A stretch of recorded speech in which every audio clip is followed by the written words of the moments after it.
Members of the jury, comma, we are about to begin the trial in the case about which you have heard some facts while we were in the process of jury selection, period. However, comma, before the trial starts, comma, there are some more instructions you should have in order to better understand what will be given to you, comma, and how you should conduct yourselves during the trial, period.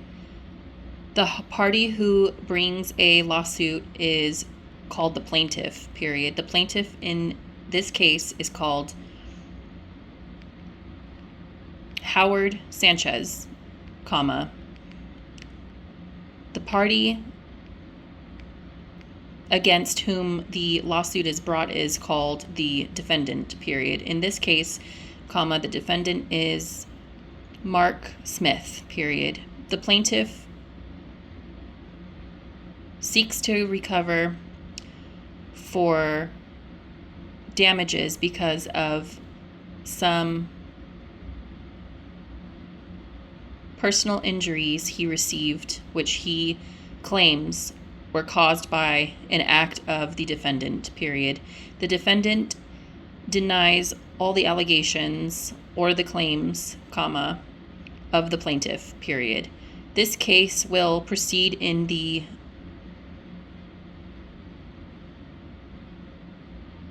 following order, period. First, comma, I'm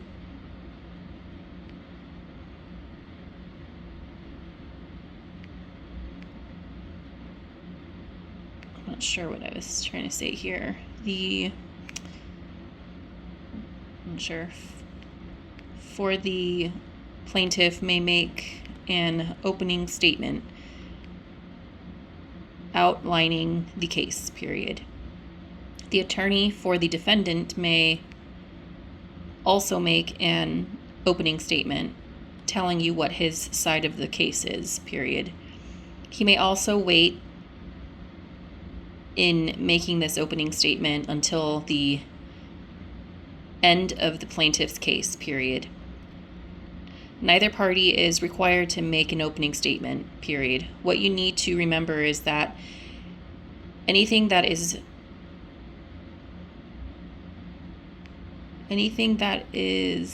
side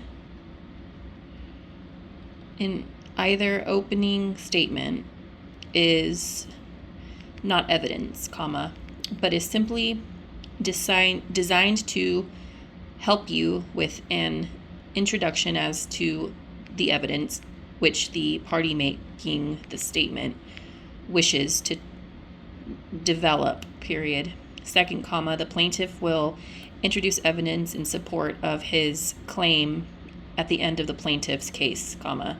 The defendant may introduce evidence, period. The defendant, comma, however, comma, is not required to introduce any evidence or call any witnesses, period. If the defendant does introduce evidence, comma, the plaintiff may then introduce rebuttal evidence, period. Third, comma, the parties may present closing arguments to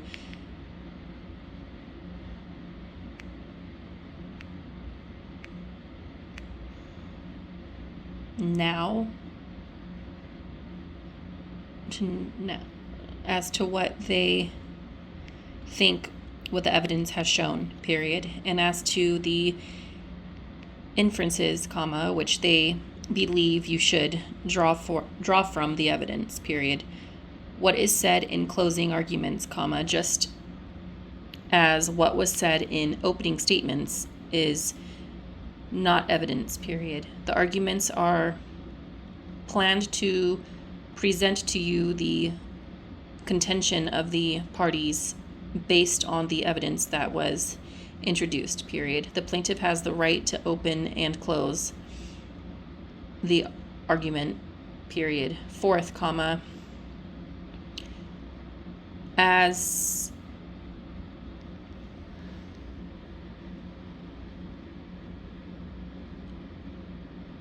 I, as the court, comma, will instruct you in the law which you are to apply in reaching your verdict, period.